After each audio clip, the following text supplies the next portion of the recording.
Hello everybody. So the topic of today's video is going to intrigue you all, at least to each one of you who is a student like me. Now I know that majority of us are able to memorize, remember or learn the things which are taught to us. But where's the problem? The problem lies in retaining those things for longer period of time. We aren't able to retain those things for longer period of time, right? Revision helps in this case, but revision also works when you are clear with the concept, otherwise not. Which is why I decided to make this video, and in this video I'll suggest you 6 ways by which you can retain 90% of the things you have learned. And before I begin, let me all tell you that these are the 6 ways that I adopted or which I often implement during my exam days. So yes, let's begin.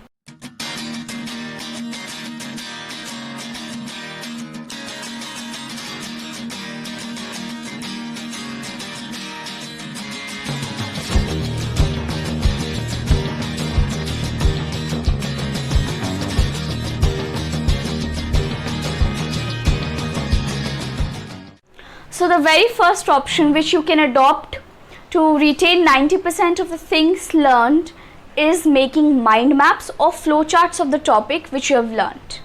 Now this is a clearly understood fact that when we see something in picture, then it gets clearly and deeply engraved in our mind. And we are also able to retain that for longer period of time. Merely learning the words or sentences written on a piece of paper doesn't go well with our system. So I'll give you an example as to how you can make mind maps and then learn the topic, or you can even first learn and understand the topic and then can make the mind map so that the things get completely engraved in your mind. Let's say for an example you've learned salt satyagraha, let's say a couple of days back, but you aren't sure if you will be able to retain the information for long. So what you can do is you can make a mind map or a flow chart of the same topic, and then you can process the information in your brain. So this will help you in recollecting all the information learned whenever needed. So this is the flow chart which I prepared to understand this specific topic. So had you tried framing all these informations in a written paragraph format, this would have exceeded more than 2 pages, right? So making such kinds of flowcharts or mind maps not only help you in retaining things for long or recollecting the information when needed, but also help you in recoiling long answers into short and precise form. Here on the screen you can see how I have briefly recoiled the specific topic into one clear-cut mind map. So to deal with salt satyagraha, I have bifurcated salt satyagraha into 4 divisions. When did this happen? What was this movement all about? Why did this start? And what was the further effect, repercussions or consequences? So that's it. So when you study any specific topic using this flowchart or mind map format, then you are not going to forget that topic easily. Plus you will also be able to retain the things for long. It will also help you to revise those things in a very short time span because your notes are already short and precise. The second option will be to summarize the whole thing in your own words or in the language you prefer. Now this is one of those steps which I often implement during my exam days, and trust me, this benefits a lot. Now following this step, or what you say as summarization, will help you in A. Recollecting or refreshing the information when needed. B. Will help you in improving your analytical abilities. C. Enhancing your writing skills. The third step will be to learn the things by converting them into bullet points. Now this is one of my most favorite steps, and I often try this step out when I have my exams.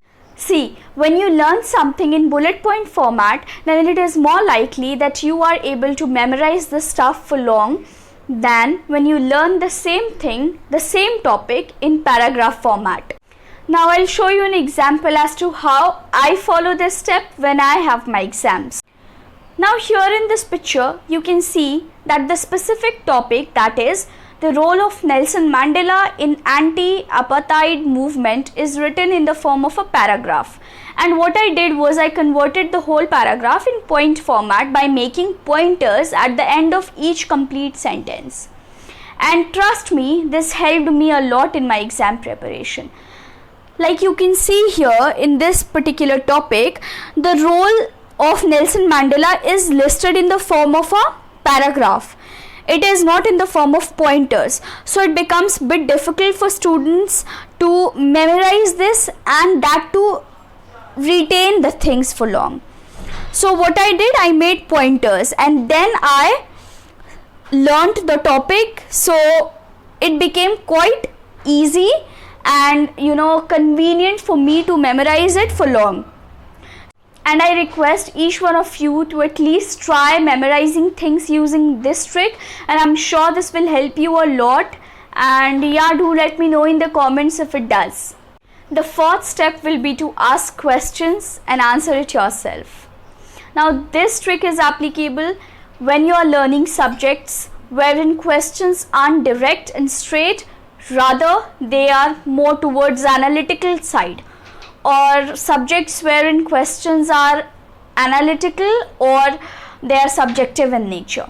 Like it happens mostly if you're a student of literature, because in such subjects you need wholesome study because questions aren't direct and obvious. Suppose you are learning Elizabethan period in English literature. Fine. Now this topic is very vast and demands a very broad coverage. You will be needed to know each and every detail of that period. So in that case, what you can do is you do the complete and thorough study of that period. And then after you are done, sit with a piece of paper or a notebook and a pen and start framing your own questions, whatever you think can be the possible ones, since you have done a very thorough study of that period. Now start answering those questions in your own words and then see the difference. Following this trick will help you in two ways. First, chances are very less that in any point in time you will forget the learned things. Second, by the time you will have your exams, your notes will be ready, which will be short and precise, and you will be able to do the quick revision.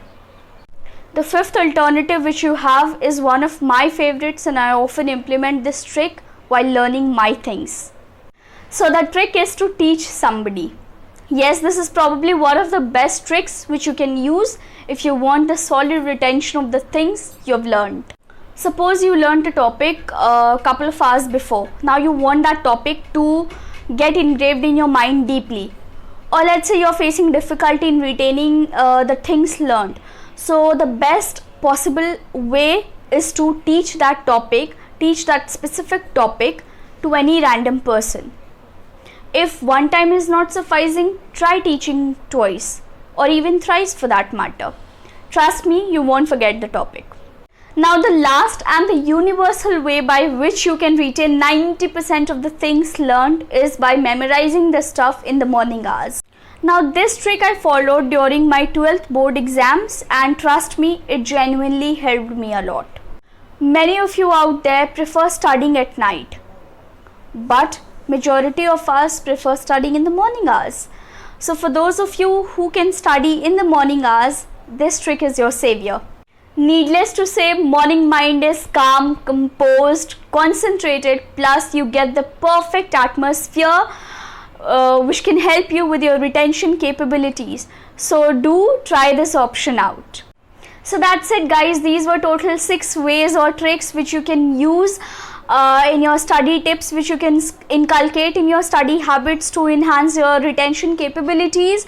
Choices might differ. These were my personal suggestions, or you can say these were my personal favorite tricks which I use during my exam preparation. And if you have anything different to share, please do let me know in the comments below. I would love to learn.